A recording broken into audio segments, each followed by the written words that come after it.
یہ عوام کی طرف سے تھے. اس کا مطلب تو یہ ہے کہ انتہا پسندی اس عروج پہ پہنچ گئی ہے وہاں پہ کہ شاید اپنے ہاتھ سے دوسرا اپنا ہی ہاتھ جو ہے وہ محفوظ نہیں رہا. جو سپریم کورٹ نے یہ ڈیسیژن لیا ہے, یہ ڈیسیژن میرا خیال ہے کہ ایک بڑا اسی سچویشن کو سامنے رکھتے ہوئے کہ کہیں یہ صورتحال کسی تیسری قوت کے پاس نہ چلی جائے, جو کہ آلموسٹ چلی گئی ہے. یعنی جو وہاں پہ جو ینگسٹرز پیدا ہو رہے ہیں جو کہ سوئسائڈل ہو رہے ہیں یا جو خودکش بمبار تیار ہو رہے ہیں, جو ان کی اپنی سرزمین سے تیار ہو رہے ہیں, اس پہ ایک سپریم کورٹ نے اپنا ایک رستہ نکالا ہے اور اس کے ذریعے سے جو ہیومن رائٹس کو جو ہے وہ انشور کرنے کی کوشش کریں گے اور تیسرا رستہ نکالیں گے. تھوڑی عقل مندی کا کام سپریم کورٹ نے کیا ہے, لیکن مسئلہ یہ کہ یہ مسئلے اس طرح سے دبنے والے ہیں نہیں. جس طرح کی سچویشن وہاں پہ بن چکی ہے اور جس طرح سے انتہا پسندی اپنے عروج پہ پہنچ چکی ہے, میرا خیال ہے کہ ہندوستان کو اب سب سے زیادہ اس پہ سوچنا ہے جو ہم فیس کرتے رہے پاکستان اب سے پہلے, یعنی یہ جو خودکش بمبار والا ایک ایلیمنٹ آیا تھا, یہ پہلی بار ہندوستان کے اندر ہو رہا ہے اس طرح کا حملہ کافی عرصے کے بعد. ویسے تو ابتدا راجیو گاندھی سے وہیں پہ شروع ہوئی تھی, لیکن یہ اب اس معاملے پہ ان کو میرا خیال ہے کہ سیریس لینا تھا اور یہی جو سرکار ہے وہاں کی جو سپریم کورٹ ہے اس نے یہ نوٹس دیا ہے کہ کم از کم ہندوستان کے اندر کشمیریوں کو جو ہے وہ محفوظ کیا جائے. لمحہ فکری ہے آپ کے خیال میں بھارت کے لیے؟ بالکل جی ٹھیک. محمل, جس طرح سے آسما صاحبہ بات کر رہی ہیں, بھارت اپنے آپ کو سیکولر اور ایک سب سے بڑی جمہوریت بھی قرار دیتا ہے. اب ان کی اپنی سپریم کورٹ کی طرف سے اس طرح کا فیصلہ آنا, آپ کیا سمجھتی ہیں بھارت کے اندر بھی ایک تقسیم بڑھے گی یہ فیصلہ آنے سے اور اس طرح کی جو آوازیں اٹھ رہی ہیں؟ جی افسر, میں بھی اس میں نہیں کا ہی آپشن لوں گی, اور اس کی وجہ یہ ہے کہ دیکھیے یہ جو آپ نے ہیومن رائٹس واچ کی بھی آپ نے رپورٹ کا ذکر کیا, اسی کے مطابق جب سے مودی سرکار آئی ہے پاور میں 90% انکریز ہوا ہے انڈیا کے اندر ہیٹ کرائمز. اور انہوں نے یہ دیکھیے آپ کے فیبری 14 کو یہ حملہ ہوا, اس کے بعد سے کشمیریوں کے اوپر ادھر اٹیکس اور مسلمانوں کے اوپر اٹیکس, اور خاص طور پہ کشمیریوں کو ایک ادھر موب ان کے پیچھے اور اس طرح سے ان کو ہراساں کیا جا رہا ہے. جس دن تک سپریم کورٹ نے یہ نوٹس نہیں لیا تب تک آپ نے دیکھا ہوگا کہ وزیر اعظم نریندر مودی نے ایک لفظ نہیں کہا اس بارے میں. جب سپریم کورٹ نے نوٹس لیا تب انہوں نے بات کی, اور وہ بھی اس لیے کیونکہ دیکھیے سب ادھر یہ بات کر رہے ہیں کہ یہ ایک کمپلیسٹ ہے اس چیز کے اندر. اور آپ نے یہ دیکھا ہوگا کہ مودی سرکار ایون یہ جو کاؤ لنچنگز ہوئی ہیں اس میں بھی تقریباً سال تک نریندر مودی نے کنڈیم تو خیر ابھی بھی نہیں انہوں نے کیا, لیکن اس کے بارے میں بات بھی نہیں کی تھی, بلکہ ان کے ایک سینٹرل منسٹر نے تو اس طرح کی لنچنگ کرنے والے کو جا کر ہار بھی پہنا دیا تھا اور بڑا اس کے اوپر پھر واویلا مچا تھا. تو بات یہ ہے کہ مودی کا مسئلہ یہ ہے کہ ان کی سیاست ہے پوری کی پوری پولرائزیشن کے اوپر. وہ ایک انیبلنگ انوائرمنٹ بنا دی ہے انہوں نے ہندوستان کے اندر جو نفرت اور منافرت پہ ہے, تاکہ کوئی بھی ان سے گورننس کے اوپر یا ڈیلیوری کے اوپر بات نہ کرے, صرف اور صرف ایک جو اینٹی مسلم. اب کشمیریوں کا تو بیچاروں کا دو گناہ ہے, ایک گناہ ان کا یہ ہے کہ وہ مسلمان ہے, دوسرا گناہ ان کا یہ ہے کہ وہاں پہ کشمیر میں ایک آزادی کی تحریک چل رہی ہے. تو کشمیریوں کے ساتھ تو جو کشمیر کے اندر تو ہو ہی رہا ہے, کشمیر سے باہر بھی جو بھارت کے شہروں میں جہاں وہ پڑھنے جاتے ہیں یا نوکری کرنے جاتے ہیں جو چیزیں ہوتی ہیں. اب آپ دیکھیے یو پی کا جو سی ایم ہے, پاکستان میں یہ چیز نہیں ہو سکتی تھی, یوگی جیسا سی ایم پاکستان جیسے ملک میں نہیں ہو سکتا تھا. وہ اتنا نفرت پھیلانے والا ہے. اور خیر مودی سرکار کی تو خیر مودی صاحب کی تو اپنی بھی اس طرح کی گجرات کے اندر جو پوری پوگروم ہوئی تھی اس کے اندر انہوں نے it was under his watch, تو وہ کمپلیسٹ تھے. اور اس وقت بھی میں آپ کو بتاؤں کاؤ لنچنگ پہ بھی جولائی 2018 میں انڈین سپریم کورٹ نے ہی نوٹس لیا تھا. تو مودی جو ہے وہ تب تک خاموش رہتے ہیں جب تک کوئی ایسی بات نہیں ہوتی. تو یہ ایسی بات نہیں ہوتی بالکل. تو یہ جو ایک چیز ہے میرے خیال میں کہ مودی ہندوستان کے لوگوں کے لیے یہ بڑی ایک ورنگ چیز ہونی چاہیے. وہاں پہ جو ایک ڈیموکریٹک ریزسٹنس ہے وہ اب تھوڑی سی رہ گئی ہے, چیلنج نہیں کر پا رہے اس طریقے سے مودی کے کرنے والی آوازیں بالکل دبا دی گئی ہیں, اور بہت کم لوگ ایسے رہ گئے ہیں جو آواز اٹھاتے ہیں. نئی کا آپشن آپ لے رہی ہیں ہمارے صاحب. جس طرح سے محمل نے ذکر کیا کہ 90% اضافہ ہوا ہے مودی کے آنے میں حکومت کے ہیٹ کرائمز میں اور اس طرح کی جو معاملات ہیں, تو اب آگے جو الیکشن آنے والے ہیں, سپریم کورٹ کا یہ فیصلہ بھی بھارتی سپریم کورٹ کا آ رہا ہے, آپ کے خیال میں مسلمان بڑی تعداد میں بھارت میں رہتے ہیں, کوئی فرق پڑے گا بی جے پی کے جو ووٹس ان کو ملتے ہیں اس حوالے سے؟ دیکھیے اس وقت جو بھارت کی صورتحال ہے وہاں جو بی جے پی ہے, آر ایس ایس ہے, شیو سینا ہے, اس نے بھارت کی جمہوریت کو, بھارت کے سیکولرزم کو, بھارت کے معاشرے کو یرغمال بنا لیا ہے.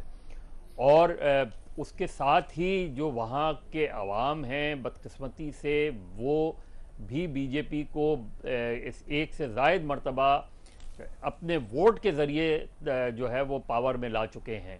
اب جب تک ووٹ کے ذریعے اسے ووٹ آؤٹ نہیں کریں گے وہ لوگ, تو بی جے پی کا جو بیانیہ ہے اس کا بیانیہ ہی یہی ہے کہ جہاں مسلمانوں کے لیے جو ہے وہ زمین تنگ کی جائے, کشمیریوں کے لیے زمین تنگ کی جائے. اچھا, کشمیریوں کے لیے اگر آپ بھارت میں زمین تنگ کریں گے تو اس سے تحریک آزادی کشمیر کو کوئی نقصان نہیں ہوگا, بلکہ اس کو اور طاقت ملے گی. اور یہی ہو رہا ہے کہ جس طریقے سے آپ طاقت کے ذریعے کشمیر کی تحریک کو دبانے کی کوشش کر رہے ہیں, وہ اتنے ہی طاقت کے ذریعے زیادہ ابھر کر سامنے آ رہی ہے. تو بھارت کو حاصل کچھ نہیں ہوگا. ہاں, یہ ضرور ہے کہ بھارت خود تقسیم کی طرف چلا جائے گا.